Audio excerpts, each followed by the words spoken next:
বছর ঘুরে আবার আলো কুরবানির ঈদ ত্যাগের আলোয় ভরে উঠুক মুসলমানদের ঈদ। ঈদ মানে আনন্দ, ঈদ মানে খুশি, ঈদ মানে পরিবারের সদস্যকে নিয়ে থাকা হাসি খুশি। আজ পবিত্র ঈদুল আজহার দিন।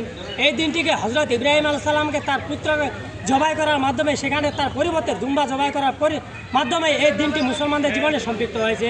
তবে বাংলাদেশের বিভিন্ন জায়গায় বিভিন্নভাবে ঈদকে পালন করা হয়েছে।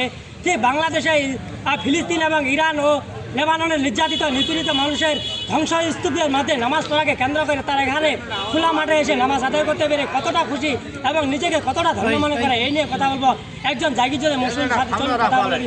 আসসালামু আলাইকুম। ওয়ালাইকুম আসসালাম। ভাই কেমন আছেন? আলহামদুলিল্লাহ ভাই। তো ভাই আজকে যে খোলা মাঠে ঈদের নামাজ আদায় করলেন, এর কারণটা কি আর এর কেমন লাগতেছে খোলা মাঠে নামাজ আমরা আদায় করে? মোল্লা সবাই সমতুল্য হয়ে এখানে ঈদের নামাজ পড়লাম, খুব সুন্দর।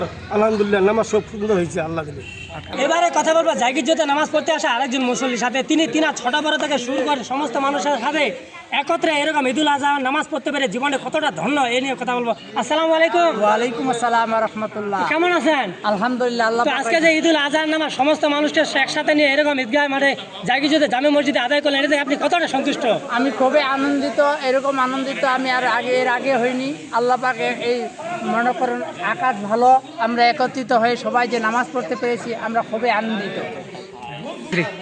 অর্থাৎ যদিও ঈদ মানে আনন্দ, ঈদ মানে খুশি, তবে ইরান, লেবানন ও ফিলিস্তিনের নির্যাতিত মানুষের সাথে সম্পৃক্ত রেখে এরকম মুসলমানের নামাজ পড়তে পেরে তবুও আনন্দিত হওয়ার পরিবর্তে কিছুটা বেদনা নিয়ে এরকম নামাজ আদায় করলো। তো এরকম হাজারো তথ্যচিত্র নিয়ে আপনাদের মাঝে উপস্থিত হওয়ার ইচ্ছা ও প্রতিভা অন্তরে থাকলেও যোগাযোগ আর অর্থেরভাবে মনের আশা মনে রয়ে যায়।